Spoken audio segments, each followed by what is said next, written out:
So this is a review for Porky's Poppa, released in 1938. It's the 188th in the series, and it's directed by Bob Clampett.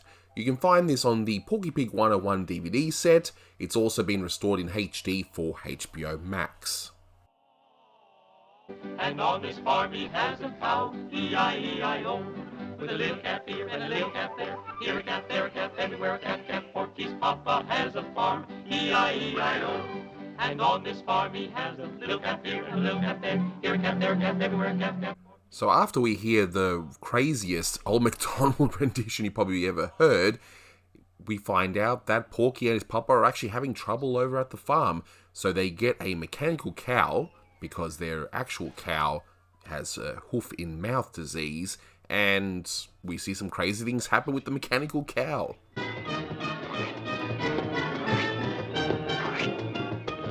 A little Limburger,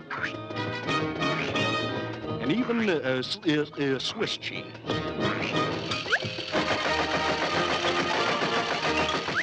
So what you're about to see is a re-edit of the original audio commentary I did, which I had to take down due to a request by Warner Brothers Legal, so thanks Blue Genocide for helping me with that. There'll also be some of my new thoughts on this short, and also the excerpt from the Bob Clampett Part 1 Retrospective, in case you haven't had time to watch it. So grab some popcorn and enjoy. So right away we get an edition of Old McDonald with some lovely animation here. I absolutely love it. I really do. This is like this little cheeky joke here. It's like he had a calf, and yeah, of course. Just look how the feet just turn from the hooves into the high-heeled shoes for the cow. You'll see it again now anyways. It just so seamless. Now, you'll see a duck very shortly, and according to Bob Clampett himself, he's the one that does the voice of the duck. So, sometimes Clampett has a habit of saying things that he may have misremembered in that, but you know what? I'll take his word for it in this one. Ah, dear, it's such a great opening, and it sets everything up pretty nicely. And this one is definitely a lot more wilder than some of the more previous Clampett efforts, at least in my opinion. That's not to say they didn't have any wild gags or anything, but this one feels more like a Bob Clampett short, so to speak. And I gotta say, this is, hoof and mouth, so of course, I believe that that's from the foot and mouth disease. I could be wrong. I'm not an expert on bovine diseases from the 30s, so if you know more about that than me, let me know. I just like the literal hamburger thing right there. But yeah, first appearance of Acme, and you know, with Chuck Jones being the assistant director here, I don't know, maybe the Acme name stuck with him, and he of course took it on to the later cartoons with the Wile E. Coyote, of course, getting Acme. So there you go. It's the first appearance of Acme. I certainly didn't expect it to be here, but here we are. So and I've been told that this scene here was done by Chuck Jones himself, and and also as part of my learning when it comes to the animation IDs, that Chuck's animation tends to be the more of the smoothest. And that's how I can learn to ID the animator. So if you guys are trying to learn as well, that's one way to look at it. I just love that cow's face on that. It's pretty good. It cracks me up. I mean, it's just ridiculous. Just why would there be babies? It gets me. But there's one gag here which I think Dixie plays, which it's a bit of a cheeky joke there. Yeah, I don't know. Like, if that kind of joke would be really done today. One other interesting thing is just how many cartoons there were that involved mechanical cows.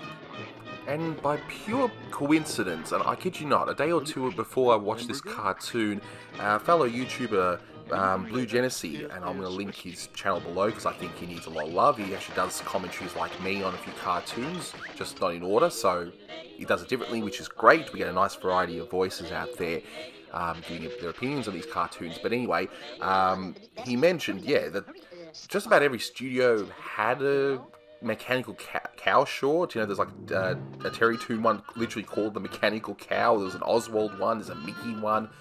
And yeah, you got to thinking, well, what's with all the mechanical cows? What's the point of mechanical cows to make the milk?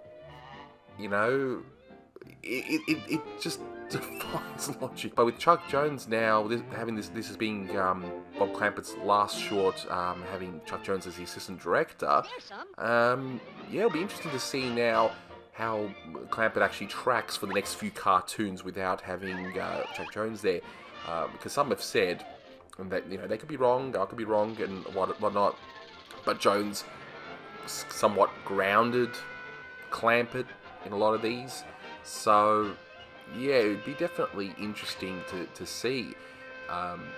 And of course, later on in 1938, we get Chuck Jones's very first his directorial debut. Although he seems to start off with the quote-unquote unfunny ones, but, you know, we'll be the judge of that. I happen to think they look really nice.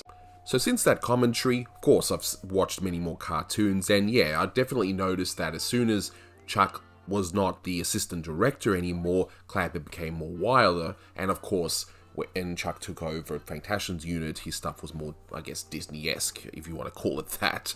So it's definitely interesting to see how in these earlier Clampett director shorts, how they seem to complement each other, and then once they split apart, they had their own different extremes.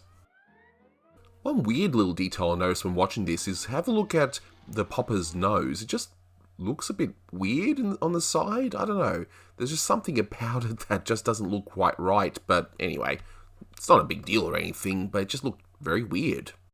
And of course, I love the added touch of Creamlined instead of Streamlined, you know, suggesting a better experience for these mechanical cows, as though there's been many models prior.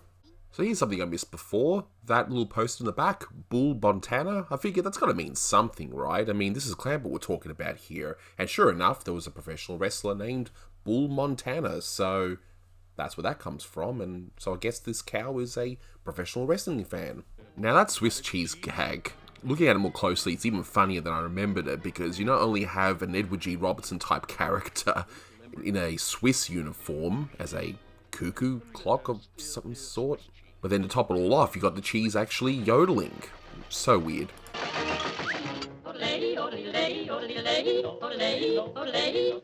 And so today, as it must to all men, debt comes to Porky's Poppa, 48.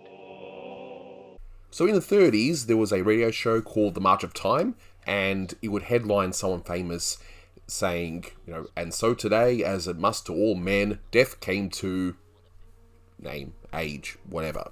And of course, that's what that part was playing on. So The March of Time would end up becoming a series of newsreels as well. Now, story-wise, this actually is very familiar, and if it feels familiar, that's because you might be more familiar with Porky's Railroad, and that has a similar idea where Porky would have, I guess, an old-fashioned thing. So in that one was an old train, and this one, of course, is an actual cow. And in this one, it's something new, mechanical, and modern that's supposedly better than the old-fashioned thing. I'll let you all decide which one you prefer, but it's interesting to see two different directors take on the same idea in their own way. And by the way, if you want to hear what Mel Blanc sounded like before they spit up his voice for Porky Pig, well, he does the voice of the dad, so here's your chance to hear it.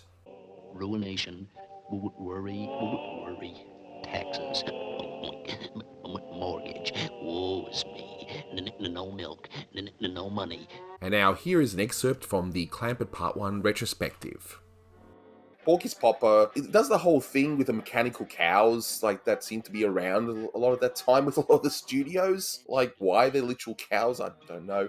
But, Manny, let me guess, you rock out to that wonderful old McDonald bit at the beginning, right? Well, I mean, such a cool song, but I like in the beginning the foreshadowing to the birth of hip hop in the 1970s near the end of the song, where the record says I can't do it, and then Porky slams the record player on the ground. Oh boy! And then that part always makes me laugh. And then of course, you know, the reality of being an adult hits home when the next part is talking about the mortgage and bills and When I used to watch that cartoon on Nickelodeon as a kid, I didn't know how true that sad part of the song would be as you get older. Yeah, I definitely like this short. Again, lots of energy, pretty charming. I like hearing Mel Blanc do Porky's voice unsped up for Porky's Pop himself. I think the whole storyline with the mechanical cow and Bessie and Porky's really funny. Just a lot of really funny gags, like especially when you see like ice cream coming out and how they make Swiss cheese with the little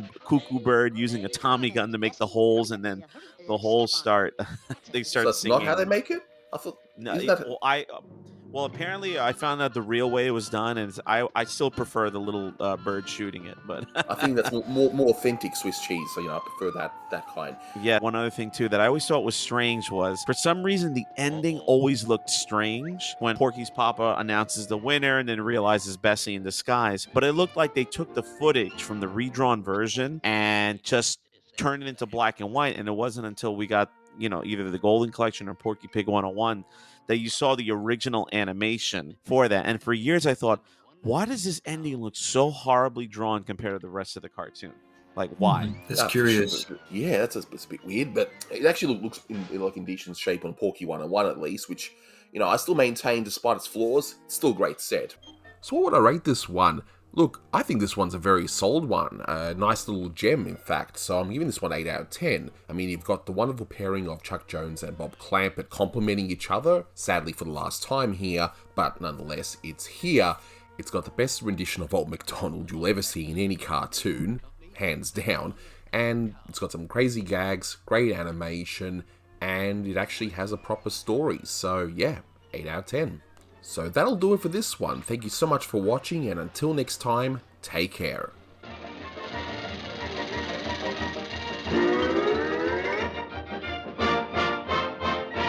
The winner